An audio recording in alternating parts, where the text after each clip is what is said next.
kinakabahan ko. Okay lang po ba? First time ko po to. Okay lang po bang palakpakan natin si Riway International?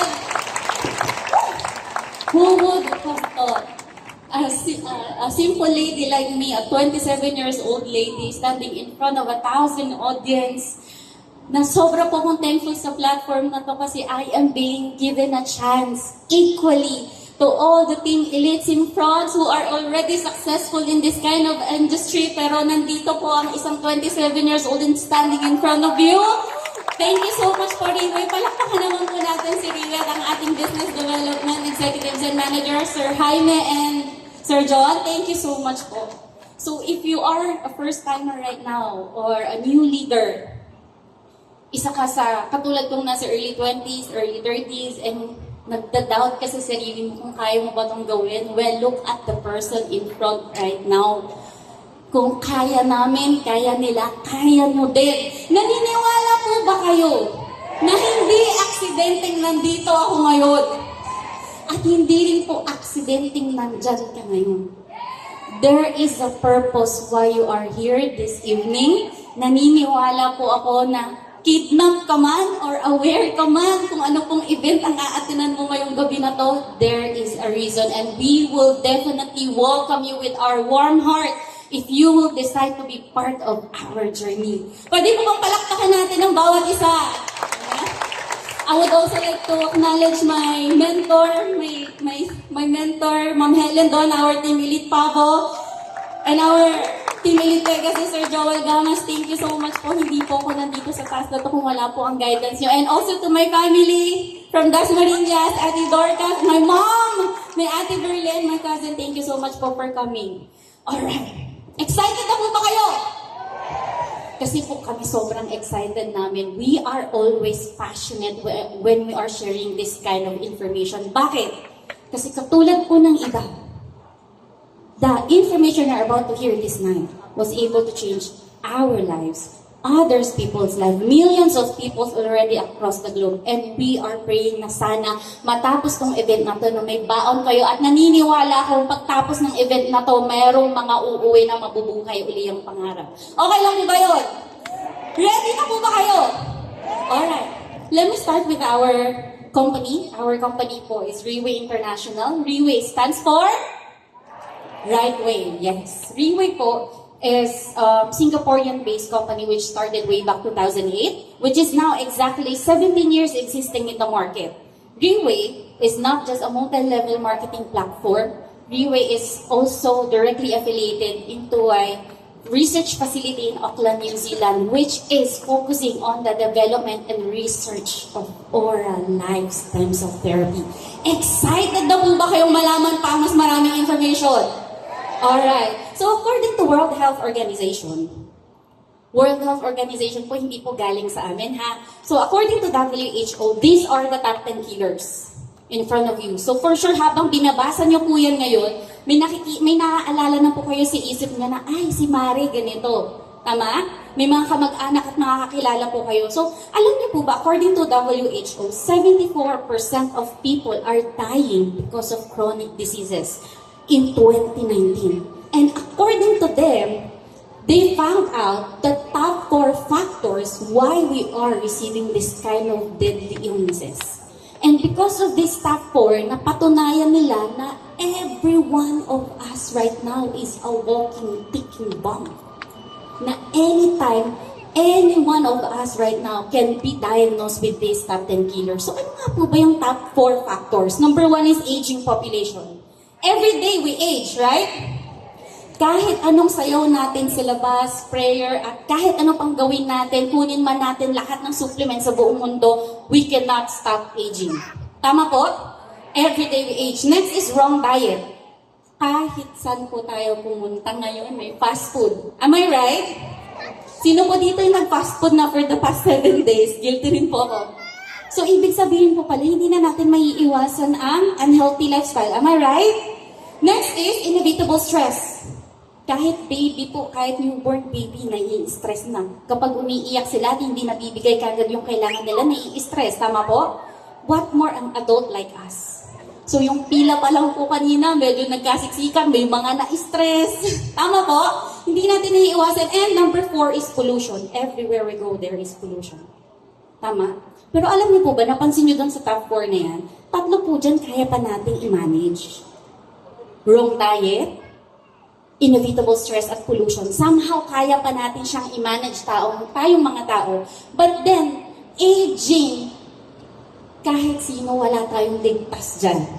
So, as we age, our health deteriorates. Tama po? So, wala tayong ligtas sa top 10 na nakikita natin. But good thing, our recent medical science breakthrough was able to discover a stem cell. Take note po ha, discovery. This is not being invented by Ringway or anyone. Ibig sabihin po ng discovery, it is already been there, na-discover lang ng mga scientists natin. And hindi rin po si Ringway ang nag-discover nito. This was been discovered decades ago. So what is stem cell, Ma'am CJ? Stem cell po is the united form of sperm cell and egg cell ng mother and ng daddy natin. So, ng mga gabi na hindi po nila napigilan after kasal, ayan na form si stem cell. And it will rapidly duplicate, will form into blastocysts, will soon develop into more than 300 different types of stem cells, and after 9 months, a baby, you and me. So, in short, gawa po pala tayo sa stem cells. From the tip of our hair to the tip of our toenails, lahat yan gawa sa stem cells. So, alam niyo po bang tinagurian tong The Secret of Rich and Famous kasi hindi po madali ang pag-acquire ng stem cells. And alam niyo po bang tinagurian din tong unlimited possibilities of treatment boundaries. Bakit? Alam niyo po bang 3 ang kayang gawin ng stem cells na hindi kayang gawin ng synthetic drugs at vitamins? First one is cell repair. Second one is cell replacement. Hindi po kayang mag-replace. Kunyari, may mga worn-out cells sa katawan po natin na dahil din sa mga bisyo natin, sa sobrang stress, sa hindi po natin pagtulog na maayos, may mga dead cells sa katawan natin. At the only thing na kaya po mag-replace ng cells natin is yung cells din. So, synthetic drugs and chemicals and vitamins, they cannot replace cells. And most especially, is cell regeneration. Only live cells can regenerate more cells. Malinaw? Malinaw. Yeah. So, simple lang po. When we talk about stem cells, like heals life. Example po itong stage. This is plywood, I think. So, kapag ito pong plywood ay nasira, nabutas, ang pang-repair po dito ng Palacio de Maynila is plywood din. Tama po? Hindi po nila ipapalit dito ang yero. So, same goes sa our body. Kaya po pala, ang mga tao ngayon, nahihirapan po makarecover kasi ang pinang-repair natin sa katawan natin ay synthetic drugs. Hindi po tayo gawa doon. So, medyo na nililiwanagan na po ba tayo? So, later on po sa mga next speakers, mas maliliwanagan kayo. And we are not just the only one talking about stem cells. Actually, there's a lot of publications being released in the past years. Ang pinaka-favorite ko po dyan is the publications from Time Magazine. Time Magazine, familiar po ba kay Time Magazine? Time Magazine po is a very prestigious company. Na sa sobrang sikat po nila, they will never release a publication without thorough research and studies. So, ibig sabihin, nung nirelease po nila yung information about stem cells, legit, tama po, may mga doctors din silang na interview about it. And ang pinaka-favorite ko po dito is yung stem cell hope. It is bringing hope to a lot of people. Autism, HIV, stem cell to treat diabetes. Actually, if you're going to search stem cell right now, you will learn a lot about it and how beneficial it is. So, Ma'am CJ, what are the methods for us to receive the benefits of stem cells nowadays? So, let me show you the first 6. First one is placenta injection in Switzerland. Ito po yung ginagawa nila. Ponce Enrile, Imelda Marcos, Gloria Macapagal Arroyo, ERAP. If you know them, ito po yung ginagawa nila sa health nila. The reason why, bakit si Ponce Enrile, 100 years now, turning this coming February 14 and still working in Malacanang. Pwede po bang palakpakan natin yon? Ayan. Placenta injection is expensive because it will cost you 1.6 million to 2 million per session. And kada session, and kada condition po, depends pa po kung severe yung condition nyo, depende pa po kung ilang kadami yung sessions na kailangan nyo. Next is stem cell transplant. This is also expensive. It will cost you hundreds of thousands and also painful. Stem cell transplant po, the best example there is, example, I have a damaged eye. Left eye ko damaged. And yung right eye ko is okay pa, working pa siya. So, ang gagawin ng doctor, they will extract stem cells sa right eye ko, ililipat nila sa kabila without anesthesia. Anong mas masakit? Broken-hearted o yung stem cell transplant? Transplant, no? O, pag sinabi yung broken-hearted, susukan ko kayo ng karayom ngayon. Tingnan natin kung alin yung mas masakit. Joke lang po. Kidding aside, that's how painful it is. And also, expensive. Next is cord blood banking. Dito ko lang po nalaman na pwede po palang i-bank ang umbilical cord ng baby nung pagkapanganak. So, it is powerful kasi yung blood po pala sa umbilical cord, it is very rich in stem cells. Na kapag ginamit po yan ng mother and the baby lang po, bawal si daddy or pinsan, lolo, lola, bawal, dun lang po sa dalawa. Alam niyo po ba na kapag kinailangan ng mother and the baby to, 80% ang survival rate nila. Kahit gano'n pa katindi yung hinaharap ng health problem. But then, mischance and time limit, kasi sinuda po dito yung mga nanganak na. Yan. Aware po ba kayo na pwedeng ibang umbilical cord? Hindi po, di ba? Karamihan po sa atin hindi alam, hindi ko rin po alam yan noon. And time limit kasi hanggang 20 years lang po siya and mag-expire na siya. So usually po sa atin nagkakaroon tayo ng sakit kapag nasa 30s and 40s. Tama po? So masasayang yung milyon-milyon na babank mo dito. Yung gagastusin mo to pack ang umbilical cord. Next is, sinong gusto ng mura? Mura? Ayaw po ng murang stem cells? Mura? Naku, akin na lang. Joke lang po. There is mura available in beauty salon. However, when we talk about mura, medyo mag-isip na po kayo. Kasi when we talk about stem cells, it should be done by a professional. Hindi lang basta nurse. Hindi lang basta beauty salon sa tabi-tabi. Kasi kapag, alam niyo po kapag nag-extract tayo ng stem cells, alive po ha, ng stem cells, in just a matter of 2 seconds, 1 second, namamatay na po yan agad. That's how fragile it is or yung delikado kapag ka in-extract mo. So it should be really done by a professional. Next is healthy lifestyle. Aware din po ba kayo na ang katawan natin ngayon, kahit ano pa pong edad nyo, is nag-create pa ng stem cells. However, as we age, the count of the stem cells and the potency of our stem cells are being decreased as we age. So, ibig sabihin po, kahit pa sabihin natin sobrang healthy natin mula bata tayo hanggang mag 70 years old tayo, wala pa rin tayong ligtas kasi natural na po sa katawan ng tao ang humihina ang katawan. Tama po? Kapag hindi ka tao. So, healthy lifestyle, para magkaroon ka ng potent na stem cells, you should have healthy diet, hindi ka nai-stress. Pag nakikita mo yung asawa mo, hindi ka pa rin nai-stress, kaya ba yun? Pag nakikita yung due date sa ref, kaya ba rin bang hindi ma-stress? So, medyo hindi natin napipigilan yun, tama? And kung gusto mo talaga magkaroon ng magandang count ng stem cells sa katawan mo, dapat hindi ka rin kumakain ng fast food. Kaso lahat tayo dito guilty doon. Tama po ba? Ayun, hindi na kayo nagsasalita. Guilty kayo, no? Next po is adult stem cells banking.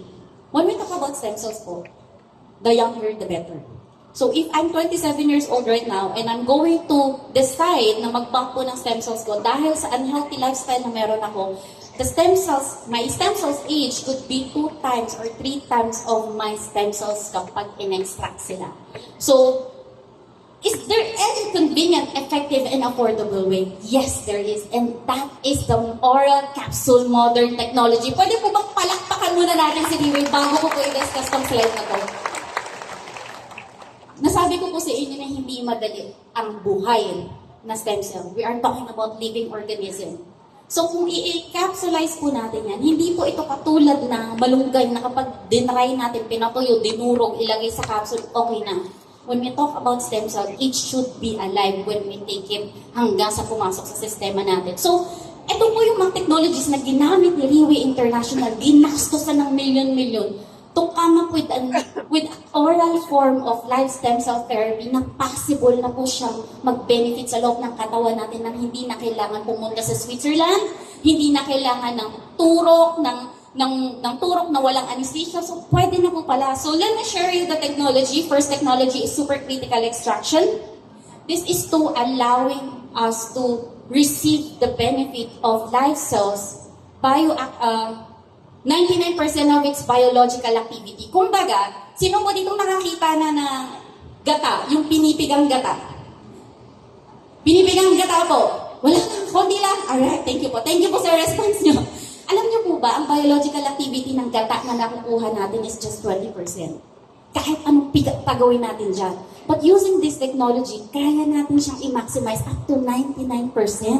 Pwede po mong palakpakan natin si Riway. Meron na po palang ganitong klaseng technology. At take note, hindi lang po ito ginamit sa live cells natin. This is being used. This technology is being used to it's 12 more ingredients sa loob pa po ni per year ng therapy natin. Next is freeze-drying technology. Ito po yung technology na ginamit to make sure na kayang ma-preserve ang live cells natin to be bioactive for 3 to 4 years. Next technology po is nitrogen-filled technology. Tinanggal po ang oxygen kasi it carries bacteria. Example, kapag po naghiwa ako dito sa harapan nyo ngayon ng isang apple, ano pong mangyayari? Nagbabrown? Hindi po ba nagdadalawa muna? Joke lang. Joke po yun eh, actually. Kinakabahan ako, pero thank you so much po. Pwede mong palakpakan natin si Riway. So pag hinati ko yun, syempre magiging dalawa muna, tama? So kapag in less than 5 minutes, kung nare-recall nyo po, no? In less than 5 minutes, yung apple natin nagbabrown. And that's what we call oxidation. Oxygen po kasi carries bacteria. So kapag ang capsule natin may lamang oxygen, mamamatay din or mapupulok din yung live cells sa loob. So ang ginawa ni Riway International, dahil alam nilang may ganun pong mangyayari, tinanggal si oxygen at pinalitan ng nitrogen-filled technology. Next is enteric-coated technology. Ito po yung favorite kong technology. Alam niyo po ba yung stomach acid natin ay sobrang tapang. Kaya niyang tumunaw ng bakal at kahoy. Kaya every time po na pinipresent namin ng oral life stem cell therapy sa isang doktor, yan ang number 1 nilang concern sa amin. Kasi we're talking about living organism tapos dadaan sa stomach acid. Siyempre hindi po sila maniniwala, but meron na po palang ganitong technology existing na yung mismong coat po ng capsule natin kayang withstand or i-bypass lang ang stomach acid natin, and it is designed to dissolve in our small intestine where absorption happens. Pwede po bang palakpakan natin ulit si Riway about this? Alright, next is emulsification technology. Emulsification technology is allowing the ingredients to be more smaller na kaya pong i-penetrate ang smallest veins in our body. Yung capillaries, puto kay Ma'am Helen. Capillaries, ano yung capillaries? Yung mga smallest veins na yan. Located po yan sa brain, sa eyes, at sa ears natin. Kaya kung mapapansin niyo po dito, sino po dito may kakilalang mahal sa buhay, or anyone you know na merong sakit na may kinalaman sa utak, stroke, autism, Alzheimer, sino po may makakilala? Kahit hindi nyo close, sino? Kung mapapansin niyo po, no, lahat ng mga may kinalaman na sakit doon sa brains natin, ang tagal ng recovery. Pansin nyo? Bakit? Kasi yung brains po natin has the smallest veins in our body na even synthetic drugs, vitamins, or injection hindi kayang abutin. But with this technology, kayang-kaya pong abutin lahat ng kasulok-sulukan ng parte ng katawan natin. Kaya later on, if you're going to search about the therapy and may maririnig kayo or may malalaman kayo na stories na may kinalaman sa brains na naka-recover, wag na po kayong magtaka. That is because of this technology. And last technology is biosoft gel technology. This is what we call the booster. So kapag na-dissolve na po yan sa small intestine natin, pumasok na siya sa sistema, biosoft gel will take place to make sure that all the ingredients of our therapy can be absorbed by our body as fast as it can. Pwede po bang palakpakan natin si Riway International for coming up with these amazing technologies. And let's give a round of applause to our 4th year, 7th edition. Ayan. So, I hope po na may natandaan kayo na pwede nyo pong baunin pag-uwi. Hindi nyo man po ito kailangan ngayon. Sabihin po natin healthy kayo, but sooner or later, we will definitely need it. Tama po? Kung hindi man ngayon, for sure, may kaibigan ka, mag-anak or kakilala ka na kailangan malaman to. So, right now, we are passing you the burden to share the blessing. Kasi naniniwala po ba kayo, hindi lahat ng blessing pera. Tama? Minsan ang blessing information lang. Kaya thank you so much for all the guests who come tonight para po ma-share namin to sa inyo. Maraming salamat po for listening. I hope you have the great evening and enjoy the event po. To God be all the glory. Thank you so much po for listening.